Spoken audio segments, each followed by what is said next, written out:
مفيش اسهل من الطريقه دي. بصي يا ستي، هاتي 400 جرام من الرز، عليهم حوالي 2 لتر من الميه البارده، ارفعيهم على النار على درجه حراره واطيه وايدك فيهم لحد الرز ده ما يستوي تماما. التركه بقى، انا بجيب اللبن البلدي زي ما هو من عند اللبان، بفضيه فوق الرز، يعني مش بغليه، هو هيغلي في الرز. طبعا اللبن البلدي لما بيتغلى مع الرز بيديكي الطعم الكريمي.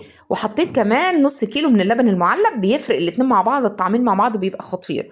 والنص التاني قلبت فيه حوالي ربع كوبايه من النشا، اللبن يكون بارد اللي هتقلبي فيه النشا، وفضيته بردك فوق الرز. كمان ضفت حوالي 3 4 معالق من الكريم شانتيه، وحطيت كمان معلقه كبيره من الفانيليا، وحوالي كوبايه من السكر. كل المكونات ديت وهو بيغلي على النار، يعني بصي المجموع كله 400 جرام من الرز، عليهم 2 كيلو من اللبن، والسكر حسب الرغبه، والكريم شانتيه والفانيليا. تكفيه وتقلبيه وهو على النار لحد ما يوصل للقوام المطلوب. بعد كده حطيه في الاطباق وغطيه ودخليه التلاجة.